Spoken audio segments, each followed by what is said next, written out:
So if you are in your 30s like me and sick and tired of all the diets that are out there, from the fad diets to the restrictive ones to the different cleanses, and just feeling like you're not doing it right no matter what you do, and if you're like me as well, 31 here, and have done all the research and read everything and nothing is working, here's why diets don't work for you. So what I want to go over is, for me personally, and what I have also helped other clients work through as well, is how I personally went from fearing food to not stressing about it at all and making sure I'm reading my notes, restrictive eating and cutting foods out, why that is a negative thing when it comes to diets, overtraining on a low calorie diet, stress and sleep, and why short-term goals don't necessarily work, and then how to change it all. So this is kind of encompassing why diets don't work in aiding to your weight loss. So how I went from fearing food to not questioning food at all anymore. Now, granted, if you are watching my weight loss series, I am testing out and trying out a couple of things, but this is after I have healed my relationship with food. It used to be so bad. I was restricting to the extreme. I was, which we'll talk about in a little bit, but overtraining. I was doing the absolute most. I was following a 1,500 calorie diet. I was training for 3+ hours in the gym every single day. This was when I was a full-time student. I was working part-time. I was doing all of the extracurricular activities you're supposed to do when you're in college, and I was exhausted. It got to the point where I had to force myself to eat food, and the thought of eggs just like made me gag. So that actually started my vegan vegetarianism, not necessarily because of the ethics of it all, but I just could not get myself to eat food at all. So I saw somebody eat beans and rice and like they were surviving. Like, that's how bad it got, is I could not even fathom that anybody who ate differently or didn't have a bad relationship with food, or carbs were not the devil, like, were surviving and thriving and thin and lean. Like, that was just unrealistic to me.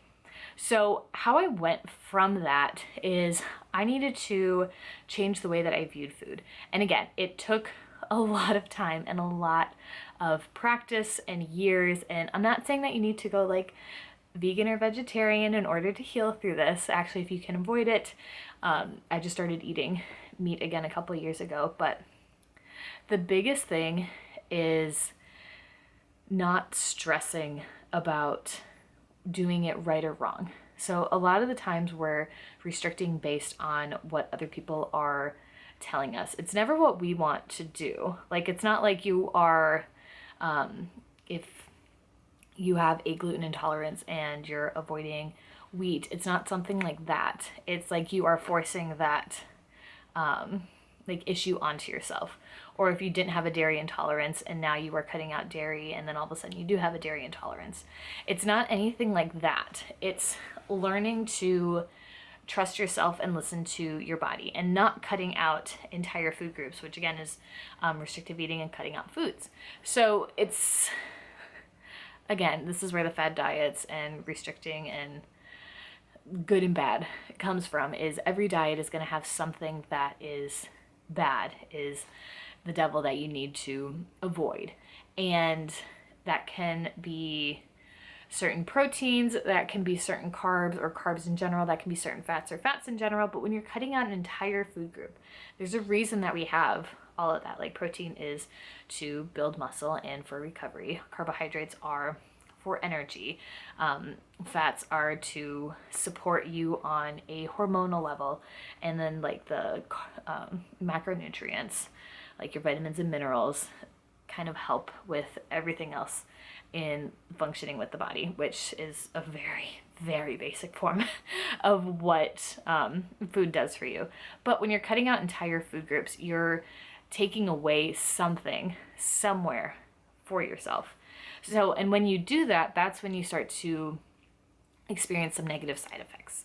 So this could be a vitamin deficiency. This could be seeing like reduced muscle growth or muscle gain, like diminishing that, like low energy, just not feeling good.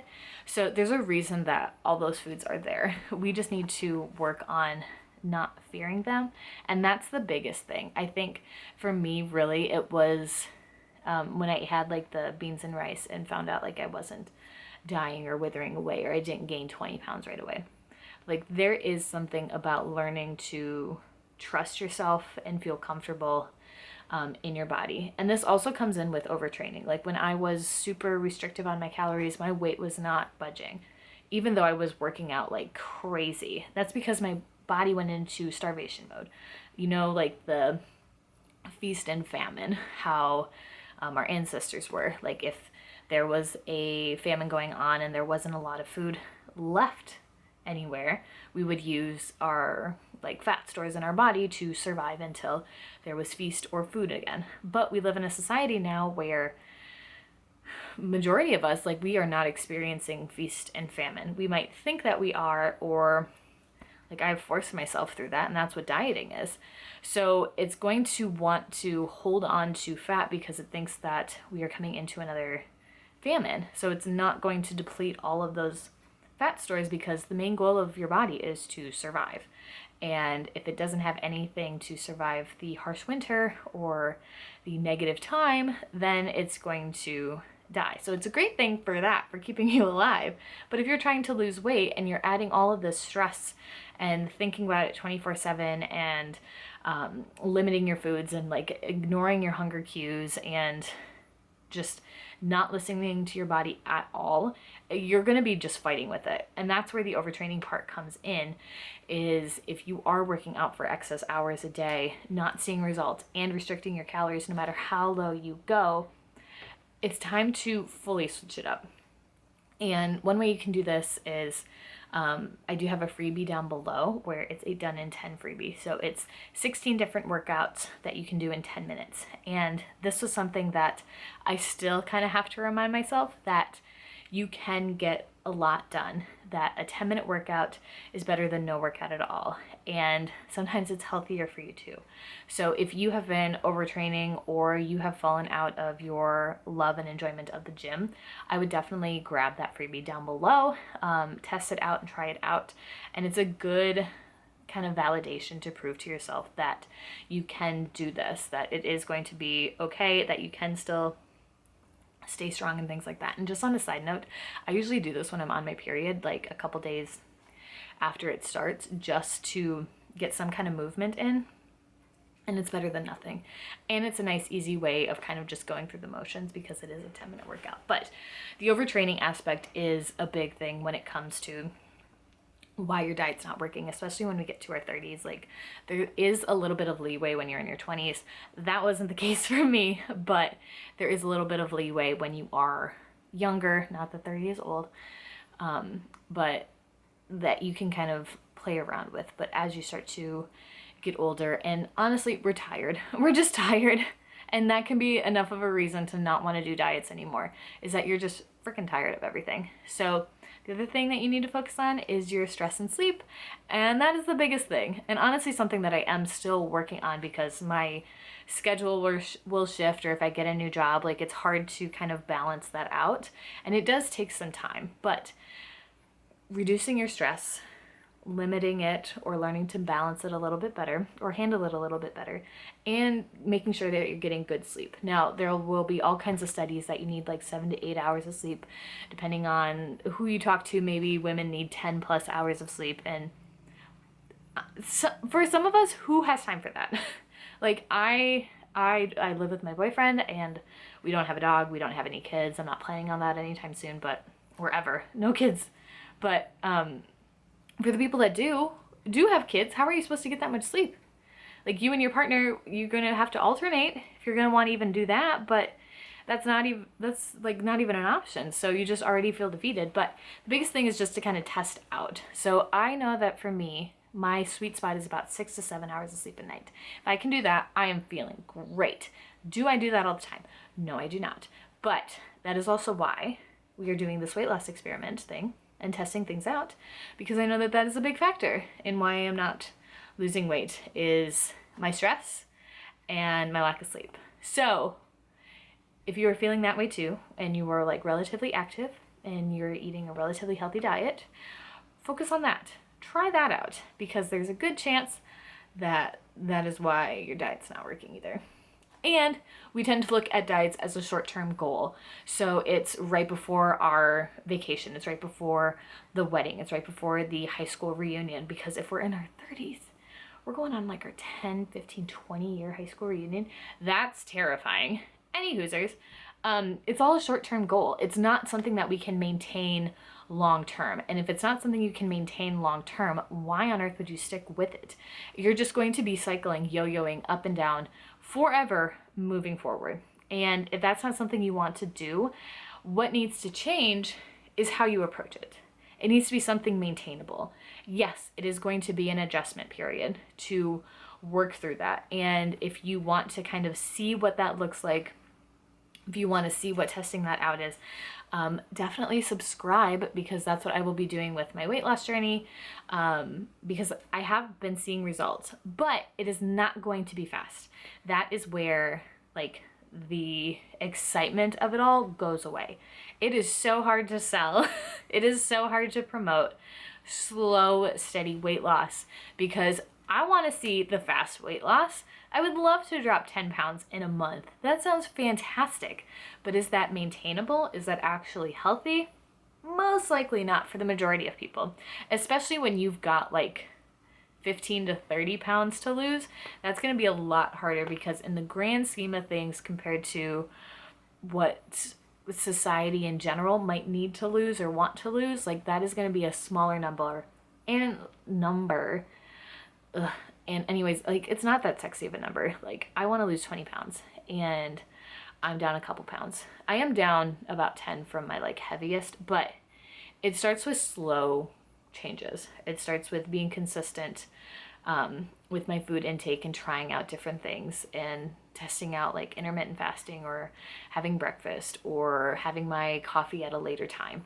It's testing out different workouts. Like if I'm really enjoying boxing out in the garage, but I still want to do some weights, it's like testing that out and seeing what that looks like for your week. It's trying to get in walking steps, because sometimes that's all I want to do and I don't want to actually work out. And it's being okay with that. That's the biggest thing. You need to change your mindset of what health and fitness looks like for you. And that's going to be the biggest thing. Because if you've got, like how I was, I'll be honest, I was a big gym rat, gym bro, cut off t-shirts. I mean, I'm still kind of doing that, but it's just a little bit, it's really bad. But anywho, like I needed the right gym, the right lighting, the right equipment, the right machines, the right environment, the right music, the right outfit, the right sports bra. I have gone back home like 30 minutes to change sports bras in order to have a better workout, and it still was bad, and it still was like so much longer. And now it's so much chill. It's so much more chill. And it has taken a long time to get that out of my head that it needs to be a certain way in order to be a valid workout. Like if I don't sweat during my workout, but I still feel like I worked hard, then that's okay. That is okay. Again, it does take some time. It's not glamorous. It's not sexy. It's not fun. But in the grand scheme of things, it's something that you can maintain. And whatever you can maintain, you can keep. And that's the biggest thing. Like, I always look at the people that are 60 plus and are finally getting into the gym, or have some major transformation or healing from some major issues and are doing so much better. Like, that's awesome. That's so encouraging. That's so inspiring. But I can't do that for myself. No. That's not what we're doing anymore. We are enjoying life. We are here for a long time. And that was another thing, is I always thought that I needed to have everything together by 25. Here I am at 31, and I have just been wandering around, beep-bopping, trying to figure out what I'm supposed to do. And it's come to where you just need to enjoy life. You need to enjoy life and enjoy your food and enjoy your body and move in the way that you want to and eat in the way that you want to that feels good. Because when you are taking care of yourself and actually wanting to take care of yourself, you will do that in a healthy and sustainable way. And if you are interested in exactly how to be doing that, I do have a food experiment series playlist that I did a few months ago that kind of breaks down how I went through experimenting with food and figuring out what works best for me, especially when it comes to like kind of healing your diet. I do have a little journal that I created like 10 years ago, maybe. It was a long time ago that I made, but it is actually helpful. It's super basic and super simple, but you can definitely check that out as well. I will have everything linked down below, but if nothing else, grab that Done in 10 freebie. Again, it's 16 workouts. It includes dumbbell, kettlebell, body weight, core, and cardio. And again, I pick and choose from that all the time when I need just something quick and I don't want to do anything, but I want to do something when I'm unmotivated, but I still want to move and be healthy. So definitely check that out. But otherwise, that's why your diet's not working. And again, if you want more step-by-step process working through that, check out the Food Experiment Journal, Food Experiment playlist, or click subscribe and follow along, because I will definitely be sharing more and having this more consistent and good. But thank you so much. This is Jessie with Health and Hobbies. I'm so excited to have you here so we can get past this burnout and enjoy fitness again and actually have a life and hobbies outside of this healthy person identity. Welcome to 30. All right, have a great day. Bye.